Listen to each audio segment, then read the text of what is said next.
دنیا پرست درویش، دنیا پرست درویش بیان کیا جاتا ہے کہ ایک درویش باخدا بستیوں سے کنارہ کش ہو کر جنگل میں آباد ہو گیا، درختوں کے پتے کھا کر چشمے کا پانی پیتا اور ہر وقت یاد خدا میں مصروف رہتا۔ بزرگی کے آثار اس کے چہرے سے ظاہر تھے۔ کرنا خدا کا کیا ہوا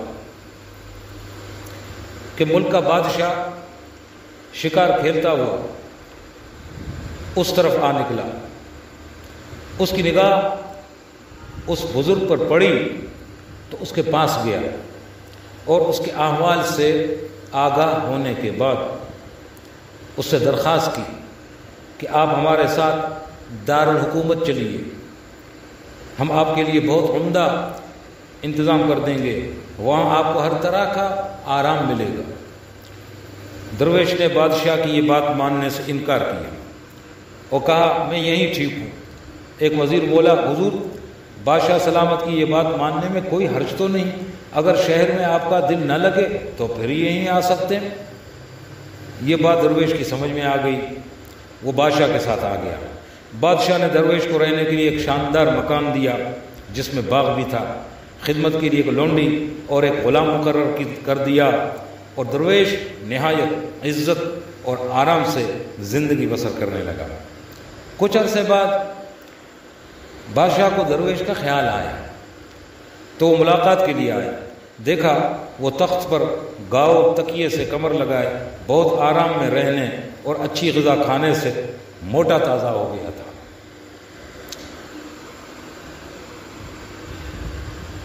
پھر اس کا رنگ بھی بڑا نکھر آیا تھا۔ بادشاہ نے اس سے اس اچھی حالت میں اسے دیکھا تو بہت خوشی ظاہر کی، کہا کہ آپ جیسے بزرگوں کی خدمت کر کے مجھے دلی مسرت حاصل ہوتی ہے۔ دانا وزیر ساتھ تھا، اس نے کہا عالی جاں، درویشوں کو عیش و آرام کا عادی بنا دینا ان کی خدمت نہیں ہے، ایسا کرنے سے ان کی روحانی ترقی رک جاتی ہے اور وہ دوسرے دنیا داروں کی طرح دنیا دار بن جاتے ہیں۔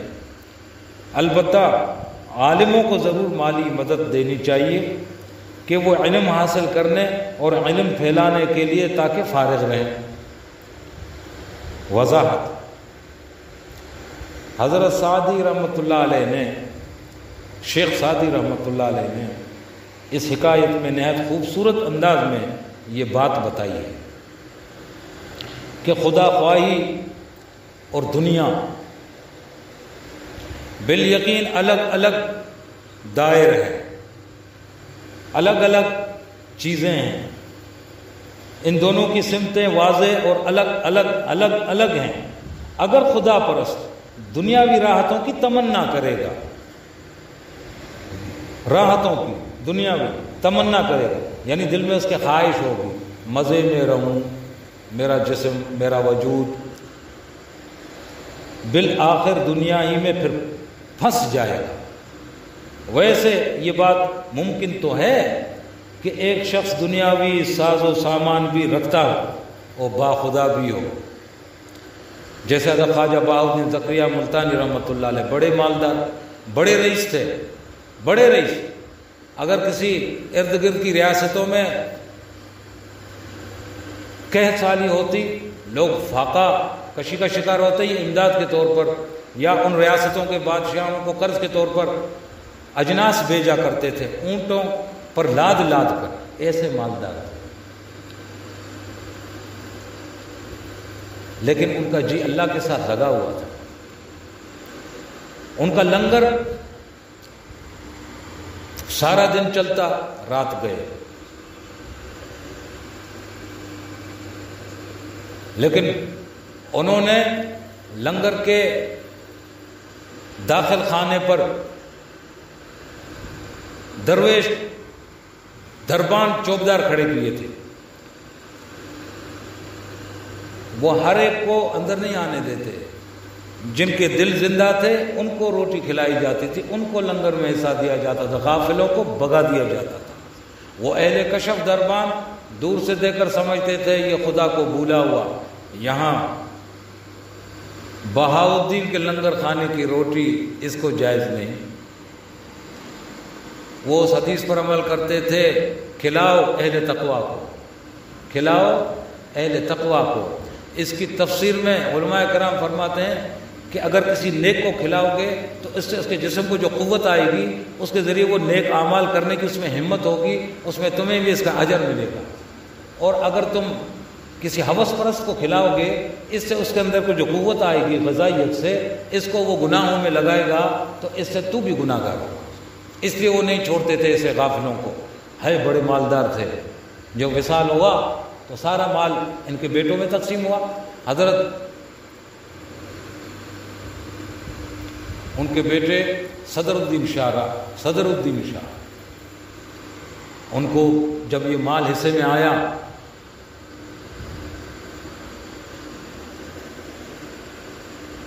اس زمانے کا 7 لاکھ، آج سے 750 پہلے، 750 سال پہلے کا 7.5 لاکھ۔ آج اربوں ڈالر ہوتے ہیں میاں، اربوں ڈالر کھڑے کھڑے سارا بانٹ دیا۔ مریدوں نے کہا حضرت یہ آپ نے کیا کر دیا، یہ سارے کا سارا مال نکال دیا اس طرح سے؟ کہا بھائی یہ درویشوں کا کام نہیں ہے مال رکھنا۔ کہا اللہ اکبر، حضرت معافی چاہتے ہیں، ہمارے منہ میں خاک، آپ کے والد صاحب تو بڑے درویشوں میں سے تھے، تو انہوں نے اس مال کو فرمایا ہاں فرق ہے، یہ فرق یہ کہ یہ میرے لیے سانپ ہے۔ انہوں نے عرض کی حضرت تو ابا حضور کے لیے یہ مال سانپ نہیں تھا؟ فرمایا ان کے پاس اس کا منتر تھا، ہمارے پاس نہیں ہے، یہ ہمیں ڈس جائے گا۔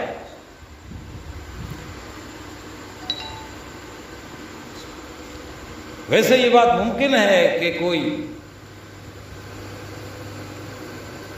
دنیاوی ساز و سامان بھی رکھتا ہو اور باخدا بھی ہو، جیسے حضرت شیخ شاہ بہاؤالدین زکریا صاحب۔ حضرت سالانہ حاضری پہ جو تشریف لے جاتے، ملتان میں خواجہ بہاؤالدین کے ہاں حاضری ہوتی تھی جماعت کے ساتھ۔ انہوں نے حضرت کو مراقبے میں اپنی خلافت بھی دی تھی، سور وردی سلسلے کی۔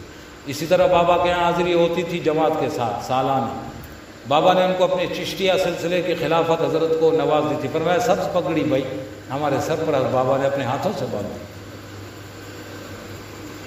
اور پھر فرماتے پاک پتن میں جب ملتان سے ہوتے ہوئے پاک پتن جاتے تھے، جب ملتان سے پاک پتن گئے، عشاء کی نماز کے بعد بیٹھے ہوئے ہیں وہاں حجرے میں، فرما رہے ہیں اب کیا فرما رہے ہیں، ملتان والے تو بادشاہ ہیں بھائی، اور یہ پاک پتن والے فقیر ہیں۔ ملتان والے بادشاہ ہیں، یہ پاک پتن والے فقیر ہیں۔ وہ بادشاہ ہیں، یہ فقیر ہیں، وہ بادشاہ ہیں، یہ فقیر ہے۔ جیسا کہ خود حضرت سعدی نے ایک حکایت میں یہ بات تسلیم کی ہے، لیکن اس امتحان میں ہر شخص پورا نہیں اتر سکتا۔ اقتدار ہو، مال ہو، کرسی ہو، اختیار ہو، خوبصورت سواریاں ہوں، بنگلے آسائشیں ہوں، اور باخدا ہو۔ اس لیے حضرت شاہ صدر الدین عارف رحمۃ اللہ نے فرمایا ہمارے پاس یہ منتر نہیں بھائی، ہمارے لیے یہ سانپ ہے۔ یہ